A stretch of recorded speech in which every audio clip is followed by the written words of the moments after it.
topics and opinions expressed in the following show are solely those of the host and their guests and not those of W4CY Radio, its employees, or affiliates. We make no recommendations or endorsements for radio show programs, services, or products mentioned on air or on our web. No liability, explicit or implied, shall be extended to W4CY Radio or its employees or affiliates. Any questions or comments should be directed to those show hosts. Thank you for choosing W4CY Radio.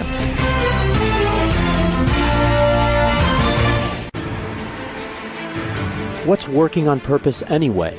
Each week, we ponder the answer to this question. People ache for meaning and purpose at work, to contribute their talents passionately and know their lives really matter. They crave being part of an organization that inspires them and helps them grow into realizing their highest potential.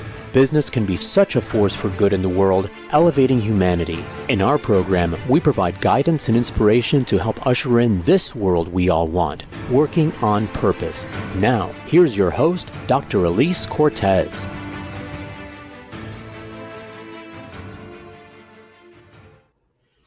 Welcome back to the Working on Purpose program, which has been brought to you with passion and pride since February of 2015. Thanks for tuning in this week. Great to have you. I'm your host, Dr. Elise Cortez.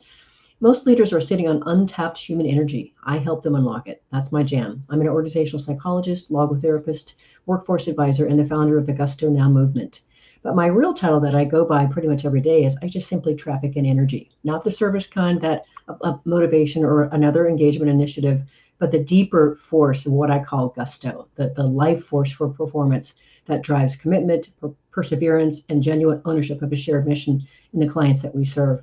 You can learn more about how we work and how we can work together at gusto-now.com, or my personal site is elisecortez.com for information on speaking and books.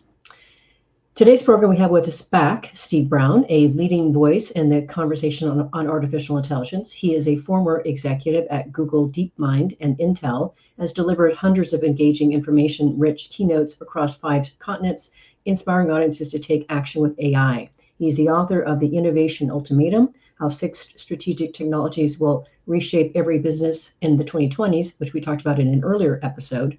Today, we're talking about his newest book, The AI Ultimatum, Preparing for a World of Intelligent Machines and Radical Transformation. He joins us from Portland, Oregon. Steve, a hearty welcome back to Working on Purpose. Elise, nice to be with you again. You know, as I told you in our exchange and before we got on air, this is magnificent. It is a triumph, Steve Brown. You know, the world needs to read this book stat. So you're welcome. So, I might be a fan. I don't know.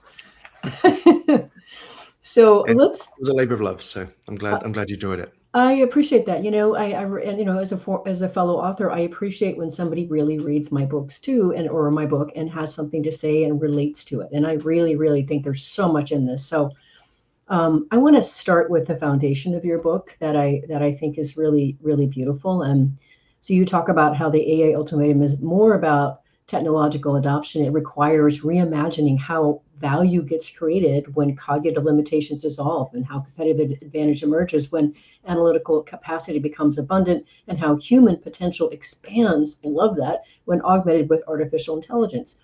I think that is tremendous because, as you you have to know, there is so much fear around it instead. Yeah. I mean, leaders have a choice going into this. They can treat AI like any other technology, which they shouldn't, and apply 20th century thinking, what I call 20th century thinking in the book, which is to use AI as a way to cut costs, boost efficiency, reduce headcount, and do substitution, right? Replacing people with technology. You could do that, and some leaders will try that, and it will be the wrong decision. It's the wrong decision, not just because there's a social impact on that, we can talk about that as much as you like, but because it's the wrong thing from a business standpoint to do. If you have 2 competitors, they apply 20th century thinking, they use AI for substitution of labor, they reduce the people as far as they can, assuming that those 2 businesses have the same access to resources and technology and capital, they're going to end up being the same company. And then they fight against each other on price, because the differentiation you have is your people. It also means they're not going to be ready for the people who apply 21st century thinking, which is to use AI to amplify the impact of the people you have, and to, if you are applying 20th century thinking, Maybe you'll reduce your costs. Maybe you'll be a little bit more efficient. Maybe you will improve your results by 10 or 15, or if you're lucky, 20, 25%.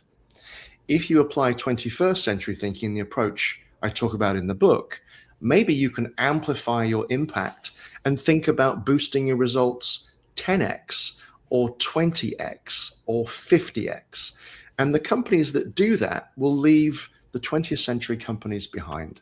And I'm out to build those kind of leaders, Steve. So I really, really appreciate how you distinguish those different ways of thinking. I thought it was really helpful to recognize that when you're talking about orchestrating and using technology to create that bigger value, you do distinguish three different kinds of intelligences. If you would describe those for us.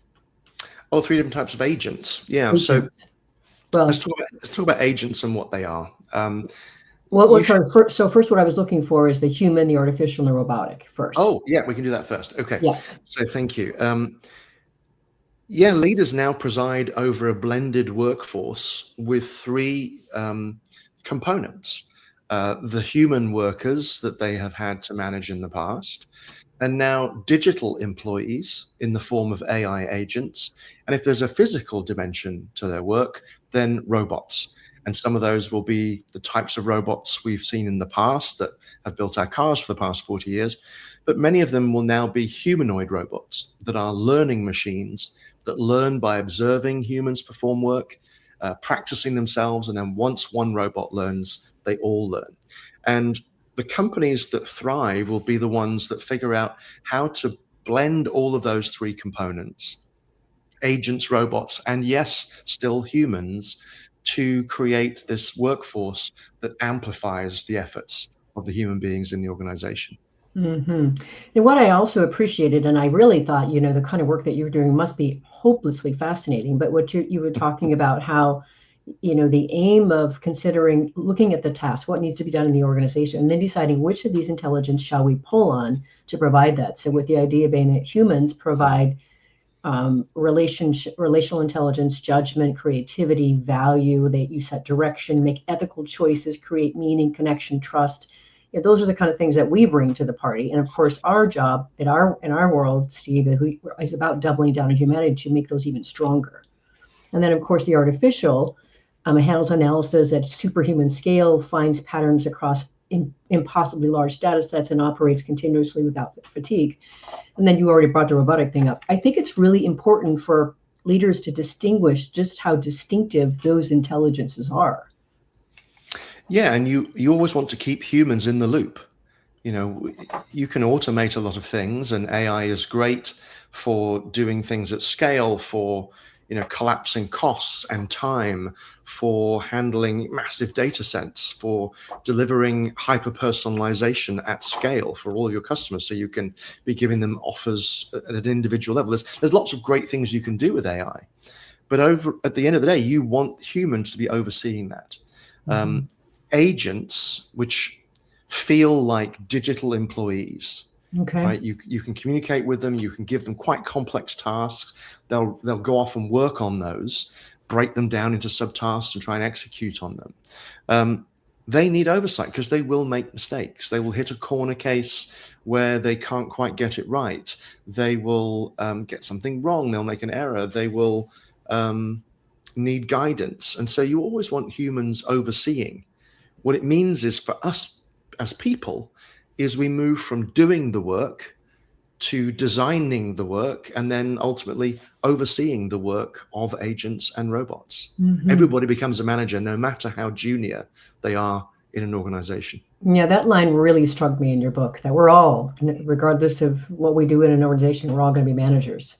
Yep. And then I really was quite taken with your idea of really helping organizations to focus on how to transform their business through your CEO framework.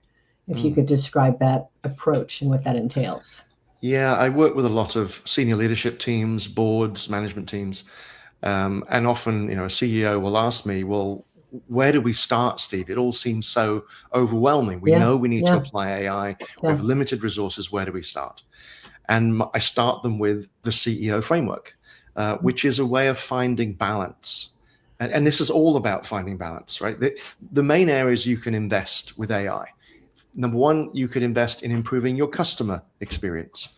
How do you hyper-personalize offers? How do you create better products, services, and so on? That's the C of CEO. The E is obvious, employees. How do you use AI to amplify the impact that your employees have, to offload low-value work that they find tedious and that they don't enjoy, taking the suck out of their jobs, if you like. And then the O is for operations. How do you use AI to streamline operations and just make things all run much more smoothly? You want to do all three of those things. And so when you imagine all of the AI projects that you could apply, you just want to apply that filter and say, make sure they're balanced across the C, E, and O: customers, employees, and operations. And a few things I want to call out about that really quick. So first, you also suggest starting with the employees in order to help support them and see that that this new technology is being focused on and helping them and caring for them. And in the process of doing that, they learned, oh, this is actually making my life easier here. And now they're starting to get bought in. And now they want to help support the initiative versus resist it. And I thought that was a really, really, you're going to start someplace. Wow, wouldn't that be a great place to start? Yeah, I mean, you get good bang for the buck there because you're amplifying everything that your employees do if you use AI to support them. But it's about driving inclusion and support. I worked with one client and they were so proud because they were ahead of the game. They had agents, they built these agents and were rolling them out to employees. And the employees were up in arms. Like, what are you doing? I don't want AI. Why are you rolling this out? And I asked the CEO, he's telling me the story. And I said, so did you ask the employees what they wanted and how AI, did you co-design these solutions? Oh no, we thought they'd love them. We just built them and rolled them out and they hated them. And some of them threatened to leave and some of them did leave. Yeah. And I had to say, well, how are you surprised? What you need to do, I mean, there's two reasons you want to include people in the design process when you're building AI solutions. One, you're trying to build supporters, not saboteurs. And you do that by showing people what's in it for me, right? If you co-design a solution, you can see how it's going to help you do your job. You're going to be much more oriented towards supporting it and making that rollout successful. It's just change management 101. It's just not hard. Spot on, right? Yeah. And the second reason is humans are creative and we find other ways to do things. So the way that leaders think work is done, and perhaps the way it's written down in policies and procedures, is never the way that work's actually done. Right. And so if you design without including employees, what you end up is designing a solution for a world that does not exist. And then you're wasting everybody's time. So that's two great reasons why you include employees from day one to make sure that you have a successful high impact rollout. Yeah, I thought that was so, and for the work that we're doing, Steve, helping really elevate leaders and being able to activate purpose as an operational imperative in organizations, that is such an important thing that we can help drive in terms of the work that we're doing. And then the last thing I wanted to talk about for this particular segment here that I just really appreciated is, I like how you talk about really trying to create amplified intelligence. So you mentioned it before when we first started about prioritizing value creation and talent development over cost cutting. And a lot of the news that I get, that isn't the focus. We're not focused on value creation and talent development. We are focused on how do we make this cheaper to do. So I love that. I know. So if you could speak a bit more to this idea of amplified intelligence. Yeah, leaders need to wake up and take a page out of Jensen Huang's book. Jensen Huang runs the most valuable company on the planet, NVIDIA. Right. In October 24, he was asked, what's the plan for your workforce? And here's how he's thinking about workforce planning. He said, I plan to grow the company to about 50,000 people. We're 32,000 now. This is back in October 2024. So 50,000 people supported by 100 million AI assistants across every group. So he's thinking not to deploy AI to go from 32,000 to 13 or something. He wants to keep growing his employees and then amplify them so he can have this huge impact.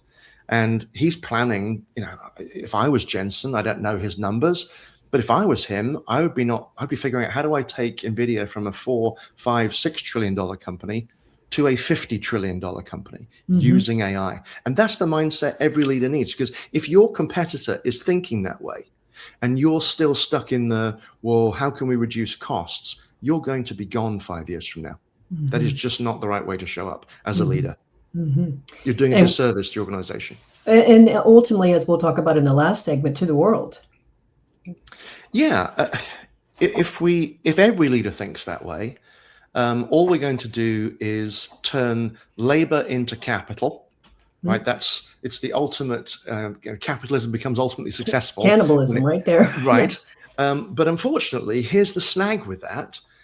Consumers are workers. And if there are no workers, there are no consumers, and everything collapses. So, from a system, economic wide perspective, we need to be thinking that way. And that's what I meant by the AI ultimatum. That's why I wrote the book.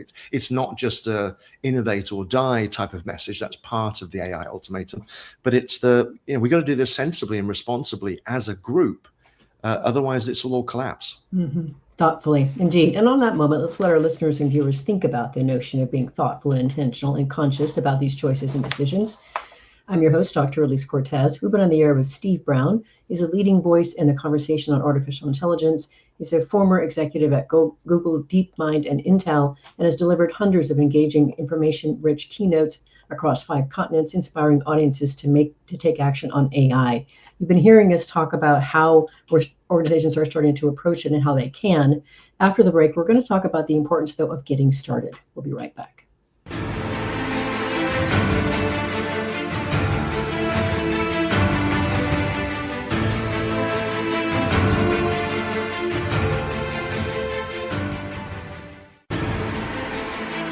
Dr. Elise Cortez is a management consultant specializing in meaning and purpose, an inspirational speaker and author. She helps companies visioneer for greater purpose among stakeholders and develop purpose-inspired leadership and meaning-infused cultures that elevate fulfillment, performance, and commitment within the workforce. To learn more or to invite Elise to speak to your organization, please visit her at elisecortez.com. Let's talk about how to get your employees working on purpose.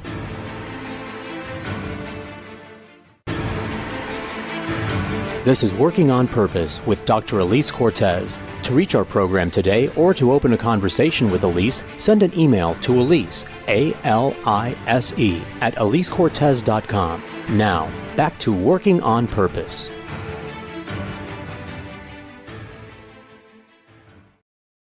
Thanks for staying with us, and welcome back to Working on Purpose. I'm your host, Dr. Elise Cortez, as I, too, am dedicated to helping to create a world where organizations thrive because their people thrive, and they're led by inspirational leaders that help them find and contribute their greatness, and we do business that betters the world. I keep researching and writing my own books. So one of my latest came out called The Great Revitalization, How Activating Meaning and Purpose Can Radically Enliven Your Business. And I wrote it to help leaders understand today's workforce, discerning workforce. What do they want from you to give their best and want to stick around? And then I provide you 22 best practices to equip you to provide that through your leadership and your culture. You can find my books on Amazon or my personal site, elisecortez.com. If you are just now joining us, my guest is Steve Brown. He's the author of The AI Ultimatum, Preparing for a World of Intelligent Machines and Radical Transformation. So one of the things that you say in the book, which I think most of us felt last year, was you got to step on the train. It's like you got to step onto this platform. We want you to do it intelligently and thoughtfully, but you do need to get started. So if you could talk a little bit about this notion of just finding a way to start. Yeah, if you're not started, don't wait around. You need to try something, right? Try something, and there are three big steps ahead of you. The first step is figure out how to enable people in your teams and to enable yourself with AI tools. So that means trying out AI, getting to use them, figuring out which tools you can apply to workflows in your business, and getting to use them. I'm old enough to remember when PCs came into the world, and we all had to learn how to use, at the time, WordPerfect and Lotus 123, if you're old enough. Remember, yes.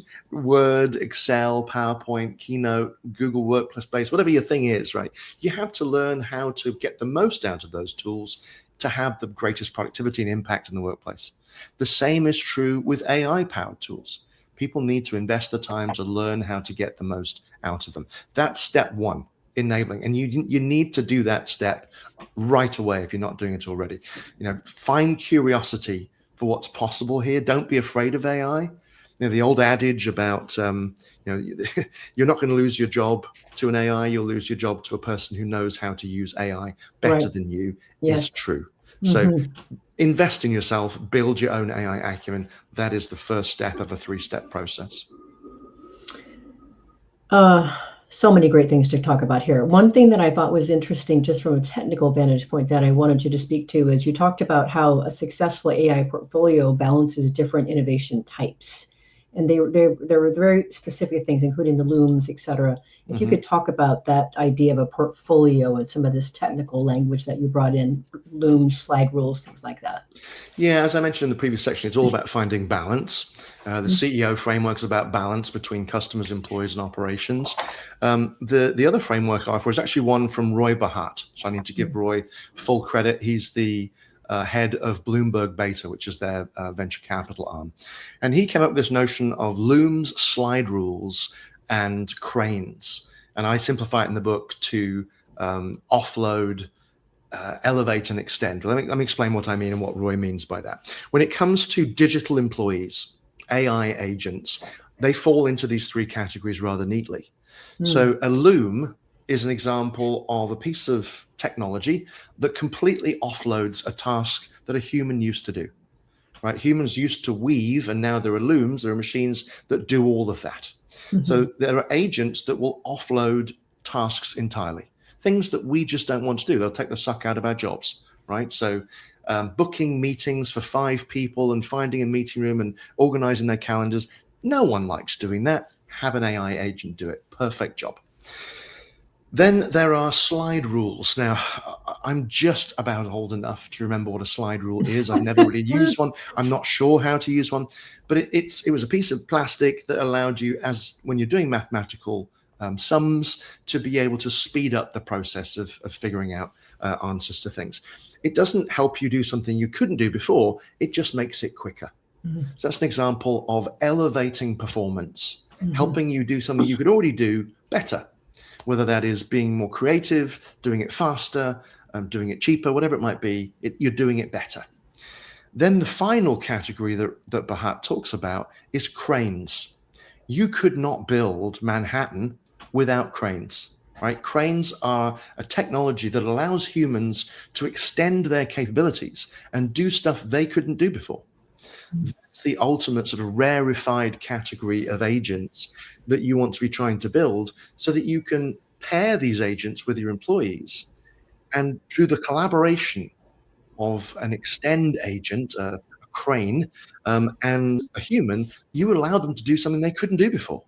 They become superhuman employees, extending their abilities. So that's the hardest category. If you can do that, you're really doing well. So again, it's about balance. You want to make sure you don't just come up with offload agents. You want a balance of offload agents, elevate agents, and extend agents. A bit on that notion of the crane agent that does the extension. Now, from a leadership vantage point, if you want to motivate somebody and you are helping them to step into their greatness, that's pretty darn motivating. Right. So, that's one of those things that when you think about what somebody would be tremendously motivated to be able to have the opportunity to do that, to literally expand themselves. Yeah. And that's what true leadership is about now. Leadership in the AI era, it used to be that managers were there to manage scarce resources, right? You're given a certain number of heads, you are given a budget, and you do your best to deliver the results you're asked to deliver within that framework. And, we've all been there. We've all done that. It's not fun, honestly. But now the opportunity, because AI enables you to collapse constraints of cost and time, you can start to free yourself up as a manager and step into a leadership position where your job is now not to manage resources. It is to build superhuman teams by building teams where you're pairing You're building collaborations of humans, agents, and robots working together where 1 + 1 + 1 = 17, right? That's the opportunity here. Oh, see, that was gold, Steve. Yeah, that's wonderful. Okay. So another thing that I thought was really useful and helpful for somebody who's trying to get their head around how do I start on this thing is you talk about these 3 horizon frameworks that organizations can consider about how they're starting to use it. If you could speak to those and give us maybe some examples. Yeah, and again, this is about balance, right? When you are trying to figure out what does my portfolio of AI projects look like. If you're a big enough organization, you're not just going to have one project, you're going to have multiple. So you want to spread across CEO, you want to spread across, the extend, elevate, and offload. But you also want to think about different levels of investment and ROI, essentially. And so I talk in the book about the IDC 3 Horizons framework, which says you're going to have short-term projects which are incremental in nature, right? They're probably 6 to 12 months of effort, and they're going to take something that you're already doing and just make it better. So it's an incremental change. It's not going to, not going to win any awards or anything, but it's important. It's going to have an impact on your business. Then there is the second horizon, which is your sort of medium term. It's probably 12 to 18 months where you're really looking for not incremental change, but revolutionary change of some sort. You're looking for a real breakthrough where you're disruptive. You're disrupting something you're already doing, disrupting your competition, but you're really making a significant impact. You're going to put a lot more effort into it because it's going to be a 12 to 18 month time horizon, but you're hopefully getting some disruptive impact. Yep. Then there's the longer term stuff, which you're now in the kind of 3-year project time horizon. And these are the projects where you change the game that everybody's playing. You are coming to market with an entirely new product, an entirely new service. You perhaps have a different business model. You are looking to really change the game on your competitors. And these are the big investments that you make, which are going to pay off to transform the prospects for your entire organization. And you want to balance, again, between all of these. So you want the short term, the medium term, and yes, you want to play some long-term bets because you should bet that your competitors are doing that to you. I hope in this conversation, which is why I wanted to bring you on after having read your book, that this conversation is as exciting and inspiring for our listeners and viewers as it has been for me. This is opening up so many more vistas and being able to you've helped us better understand how to navigate this, what's available. And then, most importantly, going on to this next thing, for a lot of people who are scared to death of all of this, don't understand what their role is, and are only afraid of the negative consequences, I had to celebrate your notion of how to become robot proof, which becomes a human advantage. And that when you're out speaking, you say that people are always asking you, how do I become robot proof, or what should I tell my children or grandchildren should prepare for their future workplace? If you could speak to the answer you give them for that. Yeah, it's the number one question I get from my audiences when I do a keynote. And it doesn't matter what country I'm in, what continent I'm on. Yeah. People are worried about, am I going to be replaced? What do I tell my children? That's the sort of biggest question I get. What do I tell my children? And I tell them all the same thing, which is, number one, invest in yourself. Learn how to use AI. Be curious. Lean into it. Use this stuff in your private life, figure out ways you can use it in your work life, get comfortable with it, and learn how to get the best results out of these AI tools so that you're able to amplify the value that you're providing to a company. One of the things I talk about in the book is a guy I used to work with called Dave Todd. I'm still in touch with him, great Scottish guy. And when email first came out, back in the day when I still had a good head of hair, he refused to use email. He didn't know how to type. And so he had his admin assistant print out every one of his emails. He would handwrite a reply on the paper and hand it back to her to type up. Gosh. Can you imagine how productive he was versus archaic? Yeah. Right. But people who refuse to use AI today are doing exactly that. So there's a whole section of my book called Don't Be Dave Todd, because you need to lean into this, and you don't have any choice. Same way Dave ultimately didn't have any choice. Right. He learned to peck his way through writing emails with 2 fingers, and he kept up with the world. But we all have to do it. So invest in yourself, get comfortable with AI, and learn how to use it, and be adaptable. Be willing to change the way you do what you do, and find the vision to be able to say, okay, if I have AI in my life, how would I now do things differently? And ask those questions. It's about having what's called possibility thinking. Mm-hmm. When you ask questions like, how could we? How Yeah. could we ... Mm-hmm. And if you hear yourself saying anything that resembles, well, that's not how we do things around here, you realize you're probably going the wrong direction. Mm-hmm. Yeah. Yeah. So continuing that conversation about how people ask you, how do I remain relevant in today's world? We have to talk about one of the things you say is, so when your child or grandchild asks you what should they do to remain competitive in the workplace, you tell them that they should lean into building their soft skills, those little pesky things that I've been teaching for years and years and years, and their ability to build human connection and nurture relationships, to negotiate, to inspire, to lead, to build a new business. So I think that's really solid. I was just, by the way, I sat my 23-year-old daughter down and told her about, you guys I read this amazing book, Steve Brown, another book. So I did this fast download, and that's part of what I shared with her. And so if you could speak a little bit to, these distinguishing, uniquely human skills that really distinguish us and help us remain competitive. Yeah, the shorthand phrase I use with my audiences for that is simple: double down on your humanity. Mm-hmm. That's our tagline too. Yeah. Lean into who you are, and develop the skills that are uniquely human. Your social skills, your communication skills, your skills of persuasion, because the jobs that will be left, because we will automate a lot of things. AI will free us from repetitive, boring work so that we can focus on the things that really matter, which are about human connection and influence and negotiation and communication and inspiration and leadership. Build those skills. Sure, learn how to use AI. That's very important too, but lean into becoming more human, because that makes you uniquely valuable. People who have both of those, right, who can span both of those skill sets, know how to get the most out of AI, and in some ways know how to get the most out of other human beings, are going to be the ones that thrive and are valuable for the longest in the workplace. And of course, that's the part that really made me giddy, because that is exactly the work that we do. So we'll lean on you to help them really learn how to use AI, but all the other doubling down on humanity piece, that's our jam. So we're a good team, Steve, you and I. Let's go on the road. Keep up the good work. Let's go on the road.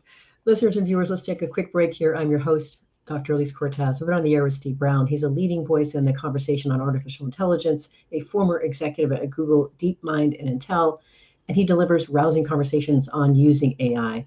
We'll be right back. And after the break, we want to talk about going from offloading to orchestration when it comes to using AI.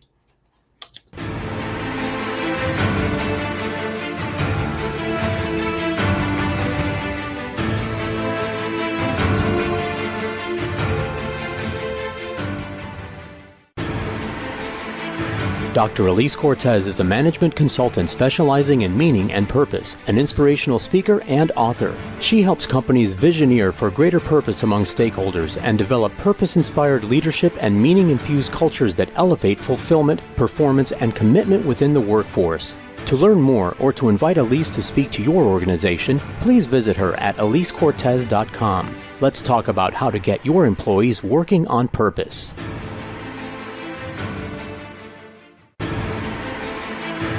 This is Working on Purpose with Dr. Elise Cortez. To reach our program today or to open a conversation with Elise, send an email to Elise, A-L-I-S-E, at elisecortez.com. Now, back to Working on Purpose.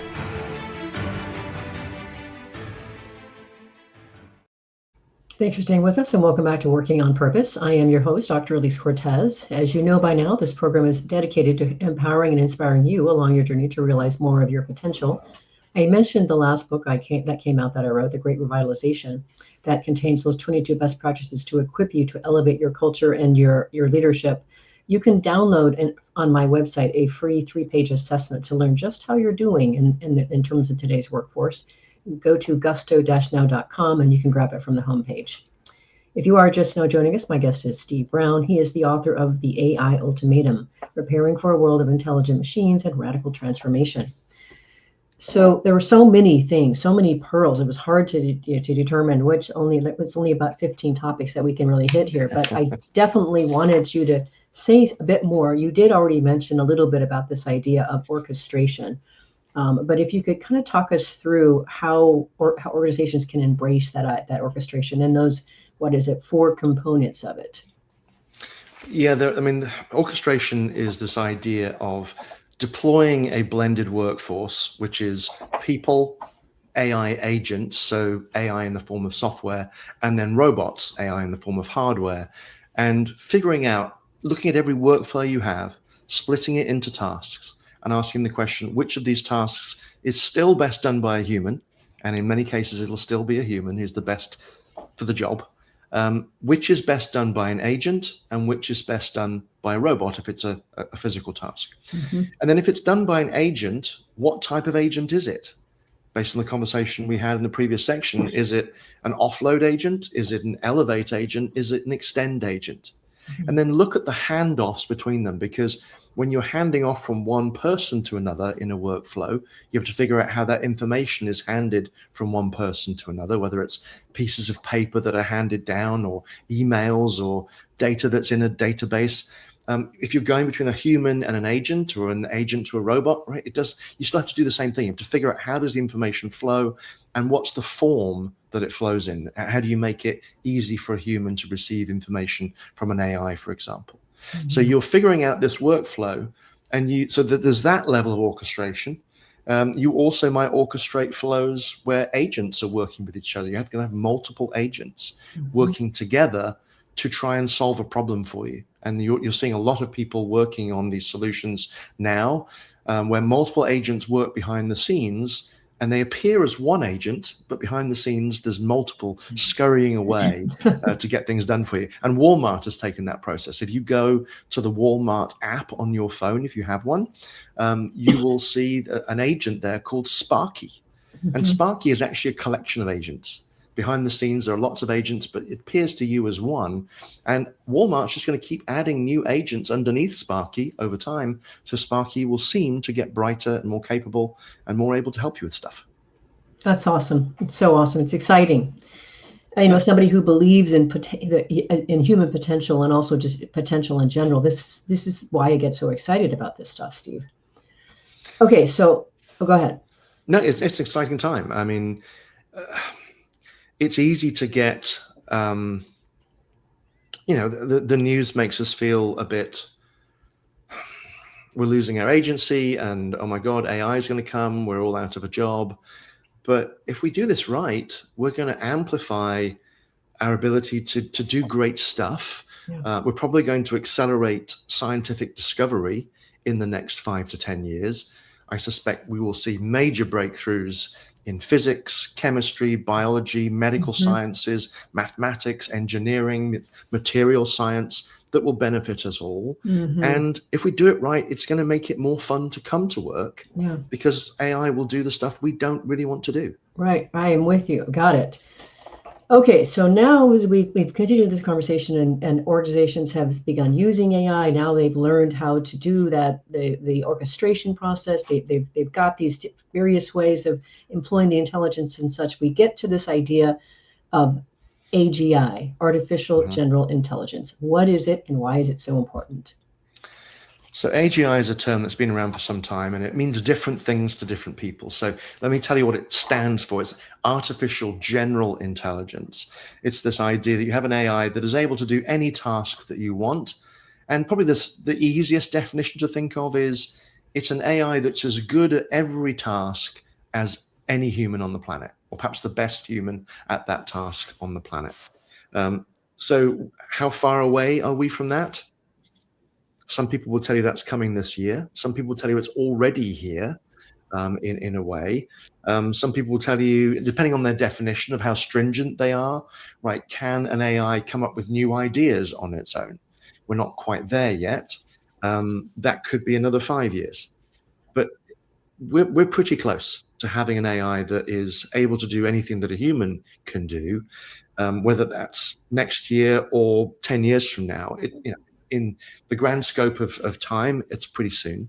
And if you have done the hard work to figure out where does AI fit in my organization and where does it not, because it's better, some tasks are best done by a human, then when the AI does become AGI, you're essentially turning the dial up on all of those AIs in your workflows to 11. And that's a nice reference from a movie from the past, Spinal Tap. And so you're getting the benefit of this move to AGI. But if you haven't done the hard work, you don't get that benefit. Mm-hmm. So that's why the reason to do this now, when even the technology is perhaps still maturing, because once we get to that point, and it could happen very quickly, you want to be able to take full advantage of it. Mm-hmm. Mm-hmm. Okay, now let's do a little bit of peering into the future. One of the things that was really fascinating about your book is you talk about this, this 3-decade economic roller coaster we've stepped onto already. And you do reference Vinod Khosla, the co-founder of Sun Microsystems, and the guy that was smart enough to be an early investor in OpenAI. Was amazing. But he has discussed this idea of what the next 3 decades are going to look like. If you could sort of speak a little bit to those notions, it's pretty. Hang on to your seats, listeners and viewers, as he talks about this. Yeah, get the children inside, because Yeah. here we go. So yeah. So I'll tell you what Vinod Khosla, and I have not met Vinod Khosla. I would love to. He's a really interesting guy, and there's lots of videos of his on YouTube if this sounds interesting to you. But what he says is the rest of the 2020s will feel like a period of extreme productivity growth. People using AI to improve human productivity, and you see this huge ramp. Then he sees the 2030s as a period of massive disruption, where AI gets so good that it can do most of the work that needs to be done, whether that is physical work or knowledge work, and people are displaced from the workforce because we just don't need humans to do these things anymore. And at that point, you have to figure out, well, how do we all, pay the mortgage? And is there a mortgage still? And, how do we deal with the economy? If you can get through all of that, Khosla then says in the 2040s, you move into this period of abundance, where we live lives of service, looking after each other. We don't have to work anymore. We're able to focus on artistic pursuits, discovery, figuring out what we want to do with our lives. It's sort of the very top of Maslow's hierarchy, self-actualization. And now to get there, to go between the 2030s and the 2040s, you need to essentially reinvent the economy and the social contract. And that is not a conversation our politicians are having right now, and they need to. Unfortunately, Superman syndrome means politicians don't swoop in and solve a problem until it's very visible. They're not going to proactively solve a problem because they want that Superman moment when they can swoop in, appear to solve a problem, and get votes. So they're not going to proactively fix this. But that's my biggest worry, is how do we make that transition through the 2030s? And to that end, something that I have seen here or there, and we've discussed very briefly in just a few other episodes, not very many, is when you talk about the renegotiating the social contract, even what does the economy look like, then we step into the discussing things like universal basic income, and then you also talk about negative income tax. So let's situate what those are for our listeners and viewers. Yeah, there are multiple proposals out there. I think we're probably going to need a combination of all of them. Universal basic income is this idea that everybody gets a fixed amount of money from the government, and that if you work on top of that, go you. But you have enough to live. And there are criticisms of that, probably quite rightly, which is it doesn't necessarily motivate you to participate in the economy if there's a place you want to participate. So this idea of negative income tax is one that says if you earn below a certain threshold, you get money back from the government. If you earn above the threshold, you're paying money in as you would today. So it actually works out to be much more financially viable. UBI is very expensive. Negative income tax is less expensive. And it maintains that work incentive. There are also proposals for things like UBS, not the Swiss bank. This is universal basic services. So there are people trying to figure out how could we deliver a package of services, which is a place to live, food, water, electricity, broadband, AI, the things you need to live a modern life for $250 a month. Could we use AI and the reduction in pricing that you would see, because most of the costs of goods and services is human labor. If AI takes on most of that role, then everything becomes radically cheaper. Could you deliver that? So $250 to cover everything that people have today. Maybe, and people are working hard on trying to figure that out. Really important stuff to be thinking about, like not today, but like maybe 10 years ago or 5 years ago. Okay, so we have to finish the show by talking about what you say is the leadership imperative. And you talk about, and this is really, really, sobering when you think about this. You say today's business leaders occupy a unique position in human history. They're not just managing companies through technological change, they're architects of the future of human-machine collaboration. And they're the last generation to manage just a purely human workforce.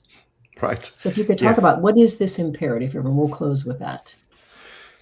So this is the AI Ultimatum writ large, which is why I named the book that.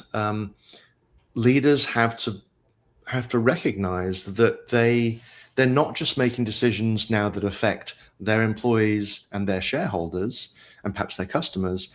The decisions that they make today, the way that they choose to use AI, either to replace people or to amplify them, and that's really the decision, the 20th century versus 21st century thinking, cost cutting versus value creation. The decisions they make collectively will determine how things go for humanity in the next 10 years. So that's a pretty big responsibility. Leaderships now have a responsibility that extends beyond the borders of their companies. And it requires them, I talked about earlier on, there being 3 steps: enabling people with tools. We talked about the orchestration, having humans and agents and robots work together. That's step 2. The third step, which is not in the book because this is fresh stuff, is AI first thinking. And this is where leaders need to have the courage, the curiosity, the wherewithal to have a vision which puts AI at the center of their business, not replacing people, but then wrapping people around that so that they can 10x, 20x, 100x the impact that their organizations have and deliver more value for humanity. That requires re-engineering on a grand scale.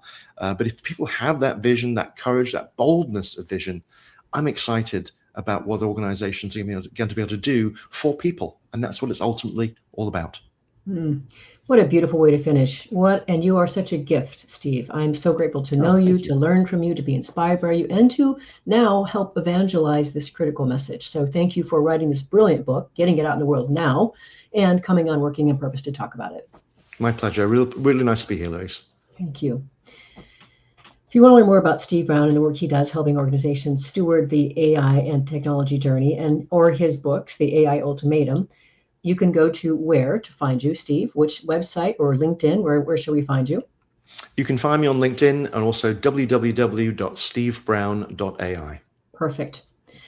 Last week, if you missed the live show, you can always catch a recorded podcast. We were on air with Dr. Arthur Cyr McCauley, a licensed clinical psychologist who has been treating clients for more than 45 years, talking about his latest book, Soulfire: Igniting Inner Strength in a Fractured World, which is chock full of wisdom and insights from his years of sitting with people in their darkest moments and also with them as they're reaching for their highest heights. He shared many practices he teaches to help people ignite their best and stabilize their nervous systems in today's tumultuous times.